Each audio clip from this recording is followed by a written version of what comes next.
Hey gamers, it's Gil, and today we're going over the first major PvP patch for Legacy Steel and Sorcery of Early Access. Alright, let's take a look at these patch notes and see what's going on in the first Early Access update. Hello everyone, we're back with another patch filled with fixes and improvements, and this one is a culmination of more than a week's work by the team. It addresses some of the biggest concerns by the community, mainly with class balance, focusing on Warrior and Rogue, stash size being too burdensome, and as well as returning the loot to Mortthog, which we temporarily disabled due to the exploits. We're working on more updates and adjustments for a mini patch that we'll be doing in a few weeks, which will give players the ability to delete characters, properly display cooldowns to the tool belt items, such as Poison Dagger, Warhorn, or Prayer cards, more improvements to the Mortthog boss experience, and more. Thanks for all your feedback. All right. Now, this patch is going live on February 27th between 10 a.m. and 11 a.m. PST. First issue, Royal War Chest. Fix an issue where swapping the Royal War Chest stash container with another stash container would cause items to go into the overflow. Okay. So, quality of life, I like that, fixing that. Players who accidentally deleted their founders pack chests will find a new copy in their mailbox. All right, fixing that for the people who are supporting the game. Numerous crash fixes. Nice. And fixed a memory leak related to ability targeting. Okay, so if you played specifically the priest or the hunter with a short bow, you know what this is all about. The game starts bogging down. You get a lot of micro stutters. Have to restart your game every couple matches. Hopefully that fixes those problems. I would actually play my priest a lot more if I didn't have to restart the game every time I played it. So hopefully that fixes that. And now what everyone cares about, the PvP tuning. Priest. Divine Mirror. Costs less. Okay, Guided Star. Costs less. Heaven's Ward. Reduced detonations time to 2 seconds down from 3. And Heaven's Wrath. Increased travel speed by 30%. So pretty big buffs for the priest abilities here, which arguably they probably needed. It's hard to say. I think a lot of people weren't playing priest because of the stuttering issues that are happening when you play. Obviously, there are some dedicated priest players out there that show that priest can be competitive, but these are some pretty gnarly buffs. Yeah. There is a Divine Mirror build you can use where mirrors cause stagger, so that could be interesting. And then, of course, a 50% reduction in the detonation time of Heaven's Ward is pretty insane. So we'll see. According to this chart that the devs launched in their episode 9 early access video, Hunter and Priest have the least amount of player kills. So I believe Hunters aren't getting touched too much in this patch, and I think that is going to show that Hunters actually shine. I think that Hunters are slept on because they kind of suck at lower levels until you hit level 9 and 12 and start to get your good traits and abilities. Hunters are just not really online, whereas Rogue and Warrior, you know, they can kind of be played with just a couple of their traits. Hunter really needs a lot before they start feeling like a full class. Priest as well, right? Priest without their float ability feels like you're just asking to die to any melee character that gets to you. So, very interesting.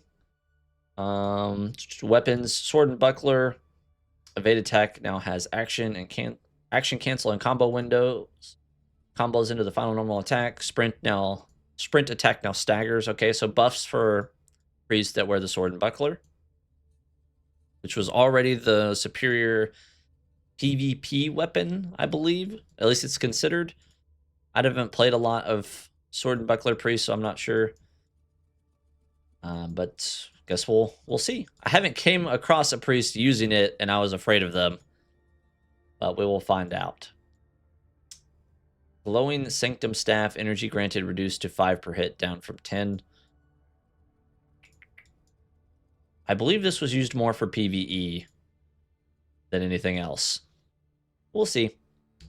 Rogue ability, evade. Short evade cost increased to 25 stamina. Long evade cost reduced to 10 stamina. So I believe the short evade is the first time you tap the dodge button, and the long evade is the second time you tap the dodge button. I'm not 100% sure what the stamina cost was before.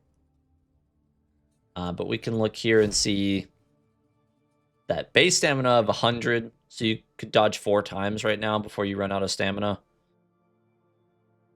At least with the short evade after the nerf, which, if I'm not mistaken, you could dodge 6 times before. So that's a pretty big nerf to their dodging.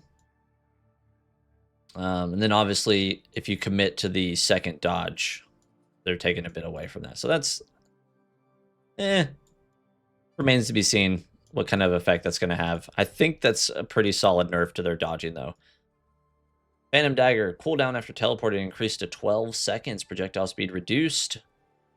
Kind of weird. I mean, this part isn't weird, but it was really fast before.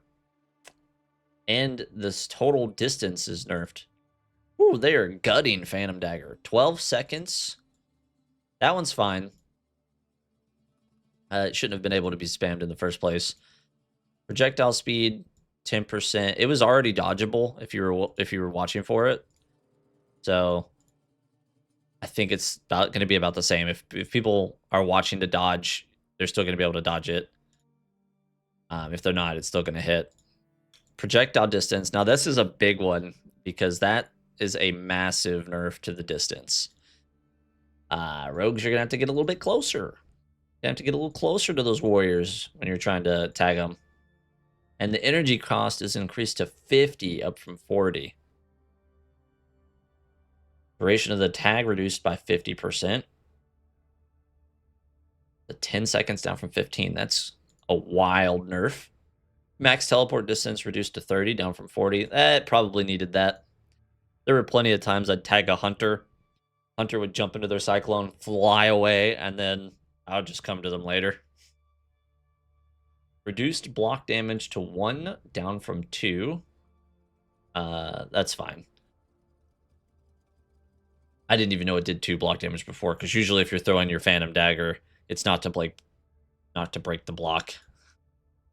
Root duration reduced to 4 seconds, down from 5. That one's probably needed. Probably needed. 5 seconds was an incredibly long time to be locked down. Grapple, energy cost to 50, reduced range to 12.5 meters. I'm not sure what the grapple range was, but 12.5 is pretty short. Reduced adrenaline granted. Fix an issue where grapple did not pull the road walking targets. Adrenaline is not granted. See, this is kind of odd because I don't even think that many people played grapple in the first place. I think almost everyone was playing Phantom Dagger. So this is a weird nerf because you would think if they nerf Phantom Dagger enough, they would then go to grapple. And then Visage also got an 8-second cooldown. So just nerfs all around to the rogue distance closers. Shroud duration of invisibility reduced to 1 second, down from 2. Phantom Veil. All right, so which one's Phantom Veil? That's the decoy one.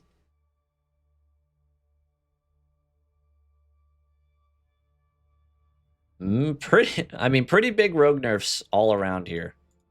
I've seen a few rogues say, oh, and it's going to be skill-based now, but rogues are really, they were already strong in solo, but in trios, rogues weren't really overpowered, in my opinion. In trios, rogues felt pretty balanced before. To me, I didn't really come across a lot of rogues where I was like, oh no, not a group of 3 rogues. Super scary.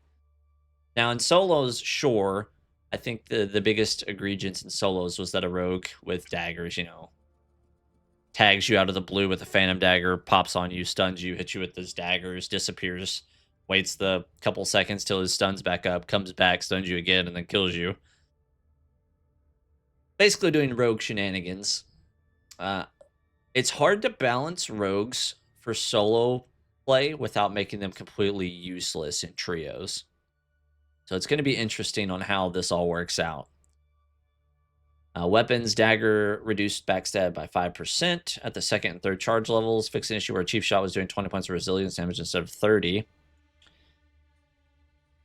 20 points of resilience damage. I'm not 100% sure what that means. I'm not sure what resilience damage is. But it sounds like Cheap Shot's going to be doing a little bit more. Oh, is resilience damage what procs the yellow immunity? I guess that's what they would call the resilience. So like if you receive too many CCs in a short period of time, you become immune to CC for a little while. That's probably what that is. So essentially another nerf. Poison Dart, damage on impact, reduced. Damage on impact changed to use ability power and reduced by 95%. Total poison buildup from 1 dart reduced to 750, down from 1,000. Total travel distance reduced to 30 meters, down from 200. Projectile speed reduced to 30 meters, down from 90. It was weird that the darts were faster than arrows. So that was odd. Added an 8-second cooldown. So spamming darts is not nearly as beneficial now, or not as easily done. You have to be within 30 meters. They travel a third of the speed. Do you not get poisoned until 1,000 build up? I'm not 100% sure. Before 1 dart poisoned people. If 1 dart doesn't poison them, it's going to be very interesting. You'll have to get in and, you know, actually use a claw ability. I don't think any rogues actually use these claw abilities, which is sad because they thematically are pretty cool, but there was just no reason to before. So we'll see. Smoke Bomb added a 30-second cooldown. This was probably needed. It was weird that the Priest cards already had a 30-second cooldown, but the Warrior items and the Rogue items did not. I'm still iffy on whether or not Hunter items should, you know, given that they're just arrows. But they are arrows that give more damage, so there is an argument that they should maybe have a small cooldown or something. But yeah, this was... Smoke Bomb was really, really big. You could spam them over and over and just sit in invisibility, which was kind of crazy. And Paralyzing Dart definitely needed a nerf. So those are all good. I actually think these are good changes. I don't know about the dart being 750 down from 1,000, but we'll see. Or it going so slow. Anyways, all this, rogues, massive nerfs, especially in team play.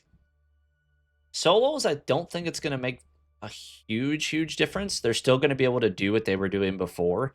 It's just going to take a little bit more skill to dodge and get out of the way with your invisibility and kite people. And obviously you have to stay a little bit closer to use your kiting abilities against warriors and stuff. But group play, like trios, I think Rogue is not looking too good after these changes. Maybe I'm wrong. Maybe I'm wrong, but it doesn't feel like they're going to be feeling too good. Hunters, evade cost reduced to 30 stamina, down from 35. So that's pretty big. That's what a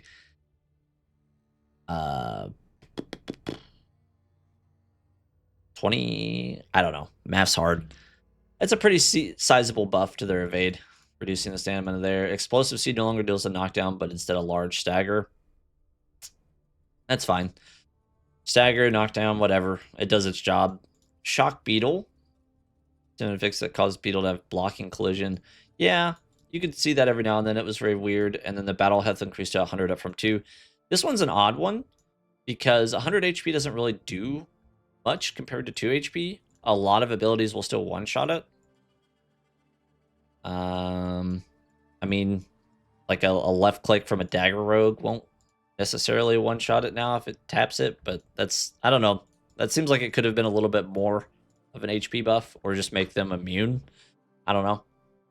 Not sure what the idea is on this. Like, what do they want the beetle to be able to do? Medium bow. Base damage of all medium bows increased by 7.5%. That was probably needed. The medium bow didn't feel super good. There was a thing with tap shot doing too much damage, which has been fixed, which means their overall damage has been fixed because without the tap shot interaction, full drawing medium bows it felt kind of goofy. I mean, you could tap shot a long bow to do just as much damage as a full drawn medium bow. So that was odd. Frost arrow fixed an issue causing frostbite build up to last indefinitely. Okay. So hunters, not much. They basically got all buffs and a side step here. I mean, the knockdown versus a large stagger, but increased stamina and fix the medium bow a little. I think that while they're not getting a huge buff, the changes to rogue and hunt, or the rogue and warrior, are going to make hunters shine. And I think hunters were already pretty good in the late game. Like I said, this, where's it at? This little infograph here showing hunters and priests with the lower kills. I think that reflects how hunters and priests need higher levels to actually feel like full classes, whereas rogues and warrior, they feel pretty good even at low levels. A lot of their traits aren't necessary to feel like full classes, whereas hunter and priest, you don't really come online until, you know, level 10, level 12. Especially Hunter 9 with the little cyclone to leap away from the dangerous people. Warrior, Enrage, fix an issue where Enrage was providing immunity to stuns and incapacitates. So, yeah. I don't know how often that bug was happening, but obviously an unstoppable warrior is very, very scary. Death Ball, reduced base damage of all death balls by 6%. And reduced damage of evade attack by 20%. That's fair. Increased number of recovery frames on the evade attack by 5. Yeah. So one of the issues with the Death Ball is that 99% of the people playing Death Ball would just evade attack at you over and over until you died. It was really hard to avoid because the evade attack has really big hit registry. And it covers a lot of distance for a melee character. So like if you were, for instance, a hunter standing in their tornado or a rogue sitting in stealth, if a warrior just evade attack towards you when you're doing that, 9 times out of 10 they hit you because of how large the distance it covers and how big the hit registry is. So that's a good change. There was a bug with warriors being able to do double damage. So it'll be interesting to see how much of the issue with warriors was the double damage and how much is just the death ball being too strong. However, they replaced the stun effect with a knockback from Flying Doom and reduced the damage by half and made it cost 25% more. So we're probably going to see a lot more Great Axe users, I would expect. I think we'll see a lot more Great Axe users than Death Ball users now. And we'll see that the Great Axe really wasn't bad all along. Reduced blocked it to 4 to 5, or down from 5 to 4. So yeah, that's a lot of nerfs to Death Ball. It needed it. I don't know if it needed this much, but it did need some nerfs for sure. Iron Grip fixed an issue where the fully charged version would travel the same distance as the tap version. Yep, noticed that. Yep, that was not working before. Should be working now. It felt really bad when a warrior could just doink you from a mile away with tapping.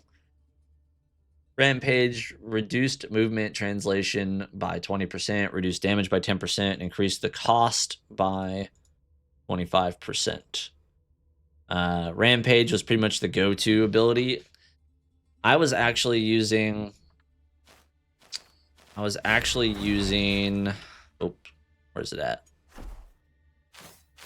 I was using Battle Frenzy a lot to get out of the roots and snares and stuff until I kept dying to other warriors using Rampage. So, probably needed. Skill was kind of OP. You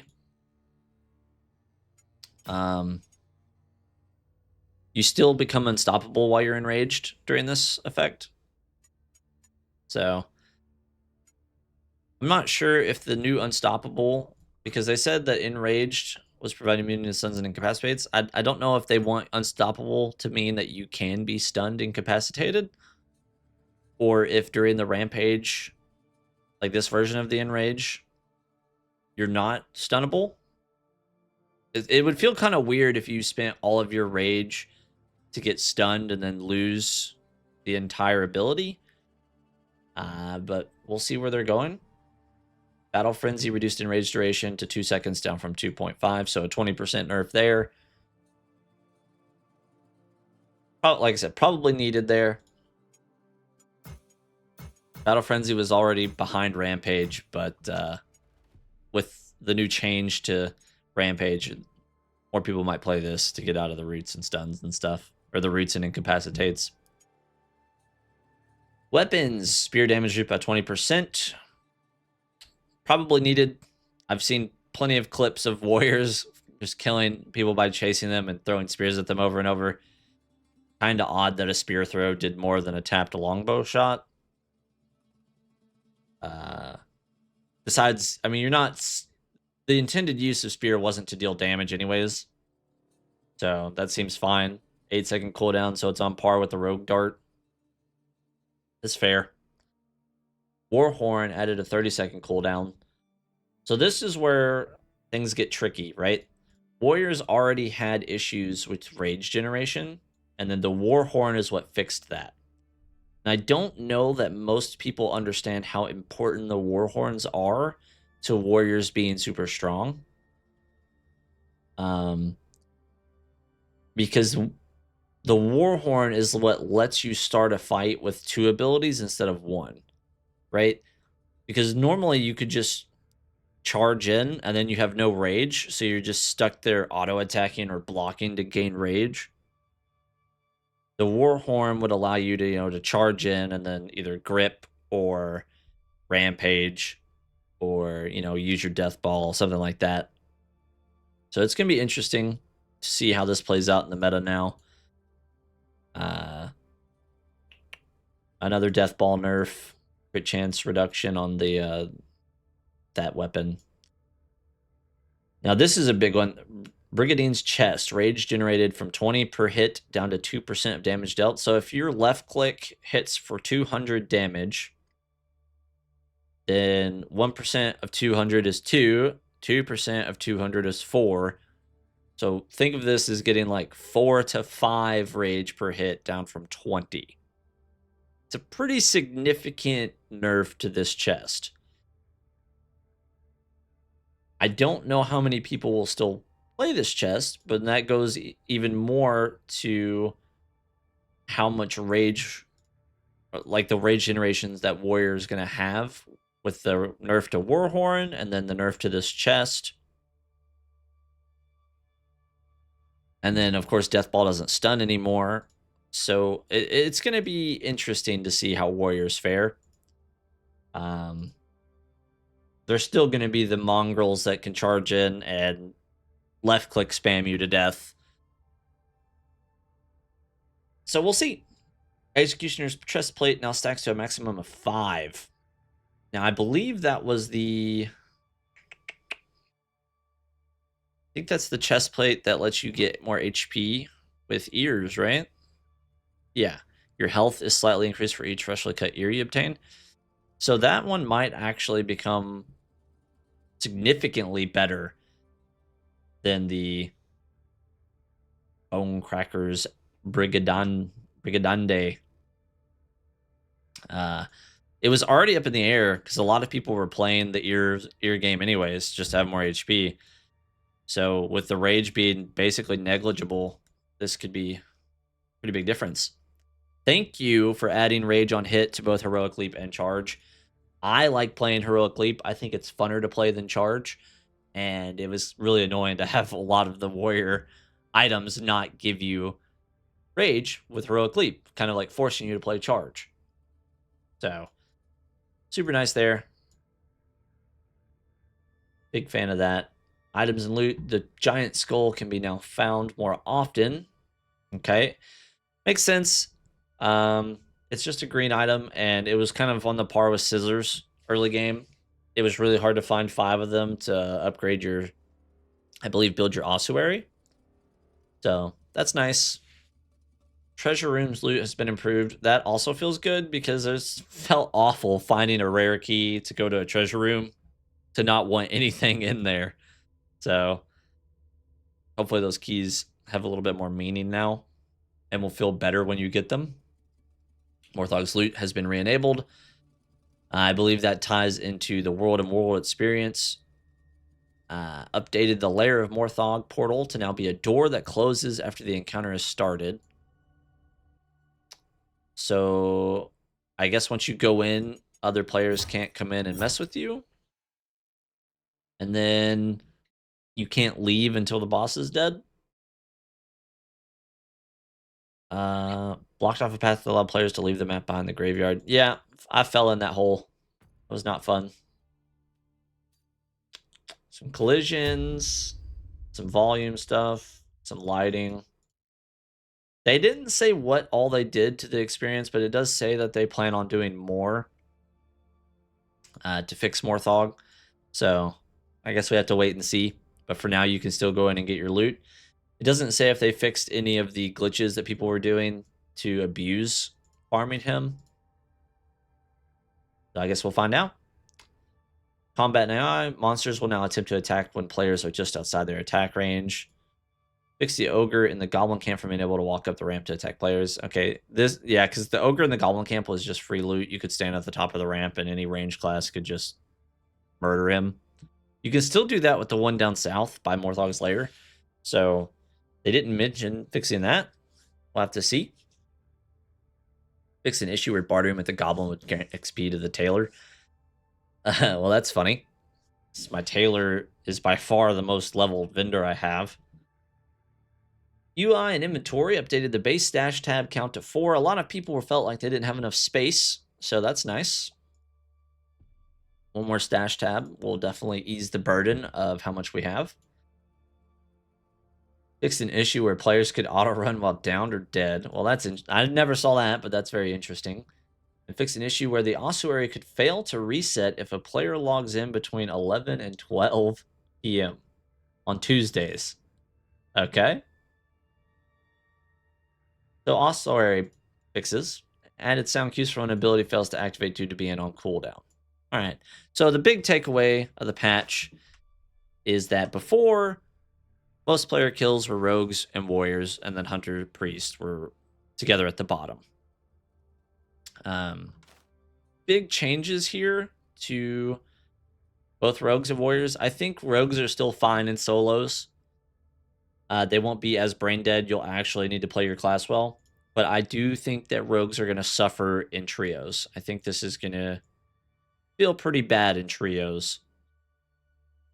And then warriors, I think, are fine. They were probably a little overtuned. Most of these scary comps was generally 2 warriors and a third person. So whether that be 2 warriors rogue, 2 warriors hunter, 2 warriors priest, with, in my opinion, 2 warriors hunter being the scariest of those. I think warriors are still fine. You just won't see as many death balls. You'll see a lot more great axes, a lot more spinning to win, which is fine. We'll have to see how the rage generation feels. Whether or not warriors feel like they don't have any agency, you know, whether or not they're just standing around left clicking everybody, or if we're actually going to be able to use any abilities in combat. It could even be a thing where we need to kill a few mobs before we start a PvP to you know, stack up some rage. Hard to say. But I think the big winner in this patch is going to be Hunter. Even with the priest buffs, I think that Hunter is the big winner. I think Hunters are slept on. And I think that high-level hunters that can aim, obviously hunters, you have to be able to aim to be a decent hunter. But I think high-level hunters that can aim will really start to shine here. All right? You can outrange the rogues. They no longer have the massive range with their darts. You know, you have more time to dodge because all of their abilities move slower. They can't root you for as long. And same against warriors. You know, it's easier to get away because of the evade attack reductions on death balls. They can't stun you with flying doom anymore. And then, you know, their block going down. Iron grip being nerfed as well. Well, bug fixed. So I think hunters, oh, a plus, you know, spears. Reduce damage on spears and an 8-second cooldown. Spear spam won't be as egregious. So I think hunters are going to have the best time in this next upcoming patch. So if you haven't started leveling your hunter now, or if you haven't started leveling your hunter, I would now. I think that they're going to feel the best in the next patch. So we'll see. All right, gamers. This has been Legacy Steel and Sorcery's first update patch covered by Gil. Let me know what you think in the comments down below. If you like the content, please like and subscribe. Thank you so much for watching. Peace out and game on.